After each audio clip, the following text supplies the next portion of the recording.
Welcome back to Real Estate 101. I'm your host, Joe Terceira, and today we're going to continue our discussion on family law, and I'm pleased to be joined by John Schuman of Devry Smith Frank LLP. John, welcome to the show. Hi, nice to be here. So John, tell me, one of the issues that first comes up with real estate often is whether or not a home is a matrimonial home. What is a matrimonial home?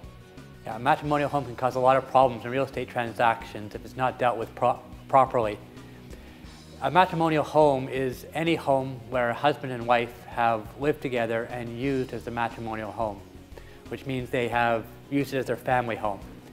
And a matrimonial home has special rights associated with it. Okay, now can two spouses or that are common law be involved in a matrimonial home scenario? No, matrimonial homes are only for married spouses. Common law spouses may have other rights with regard to a house or property, but unless they're both on title, it belongs to one person, and that's that one person's home. So John, can you have more than one matrimonial home? You can actually have several matrimonial homes. A matrimonial home is any home that you occupy with the rest of your family. So it can be the house you live in, your main house, which is what most of the matrimonial homes are. Right. It can also involve a cottage, and that can create all sorts of problems on separation. It can also involve a vacation property. Okay. And if you have a timeshare in Florida or someplace else, that can be a matrimonial home. And if you're lucky enough, you have a terre-à-terre in Paris, that can be a matrimonial home. Right. Even though it's another country. Really? From Ontario law, it can be a matrimonial home. So why do spouses have to consent to the sale of a matrimonial home in transactions? Well, as I said, matrimonial homes have special rights associated with them. And spouses, both of them, when they're married, have a right to be in a matrimonial home after separation. That means that neither one of them can force the other one out.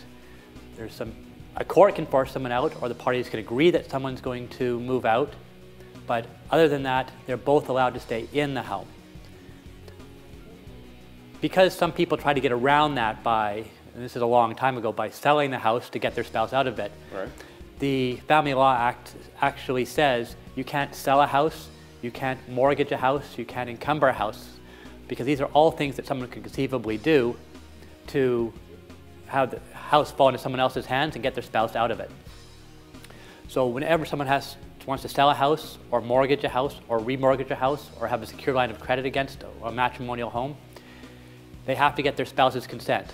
So that way their spouse knows what's going on and they can't be kicked out of the house. Right, so full disclosure.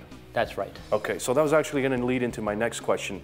Can someone prevent a home from becoming a matrimonial home in order to sell it or put a mortgage on it? There are a number of ways to do it. All of them involving your spouse in the process to do that. And it's something you may want to do, especially if you have a house like a cottage, where you don't want, after you separate, for your spouse to still have a right to use the cottage. Often people don't like their spouse showing up at the cottage after they separated. Right. They have a right to do that. So the two main ways of doing it, or the two only ways of doing it, are that first you can go to a real estate lawyer and register a designation on title. That means you sign a piece of paper that gets put on title to the property that says this property is our matrimonial home. If you designate one property on title as the matrimonial home, every other property you and your spouse own ceases to be a matrimonial home. Right. So the cottage is no longer a matrimonial home. The place in the vacation home is just an asset. Right. The second way to do it is to have a marriage contract. And the marriage contract can say that we agree that this is not going to be a matrimonial home. However, the marriage contract cannot keep someone from being in the matrimonial home. Marriage contract can say this house is our matrimonial home, but if in fact it is a matrimonial home, the marriage contract cannot remove someone's rights. Okay, all right. So what other kinds of problems are created by a matrimonial home? Well, a big one that loses a lot of people a lot of money is that matrimonial homes on separation, the house that is your matrimonial home on the day you separate, it goes into the property calculation at its full value. What you share when you separate is not all your assets. You share the increase in the value of your assets during the marriage. The appreciation. That's right. With some exceptions, and a big exception is a matrimonial home. No matter who brought it into the marriage, it goes in for the full value, which means the person who brought it into the marriage doesn't get any credit for having brought that house into the marriage. It's as if they had no money on the day they got married, bought the matrimonial home with money during the marriage, and now they're sharing that entire value with their spouse. It could be $1 million home, and on the date of separation worth $1,001, and that spouse is sharing $1,001 with their spouse, and their spouse just made $500,000. $500,000, right. Okay, so is there any way to get credit for bringing a house into a marriage? There is, and again, it's the marriage contract. The marriage contract, you can set out into it that either a spouse says that I give you credit for the value of this house on the date of marriage, so you get a certain amount that credit on the date of marriage, or you can agree as to how that house is going to be divided. So one spouse gets 20%, one spouse gets 80% on the date of separation. And these marriage contracts, they're legal in Ontario. Marriage contracts are specifically allowed, and they are not uncommon when one spouse brings a valuable asset that's going to be a matrimonial home into the marriage. Okay, now how common are marriage contracts in Ontario? Like, is it something you see all the time, or? Well, as a family lawyer, I see them all the time, and we do maybe 100 of them a year. And so it's not uncommon for people to want marriage contract when they have a matrimonial home, or when they have a parent who wants to gift them a property and they don't want their in-law to get held of it. Because that's another issue, is that if your mother and your father gifted your house to you, usually that would come completely out of the property calculation. But if it's a matrimonial home, it goes back into the property calculation at its full value. So what your parents may want to do is they may want to say, we'll give you the house, but your spouse has to sign a marriage contract saying that you get to keep the full value of it. In the event that something, right. That's right. Okay. So that protects the value. It doesn't make it so your spouse can stay in the house after you separate. All right. Your spouse still gets to stay in the house after you separate, but once there's a court order, or you agree, or you're divorced, your spouse has to get out. Okay.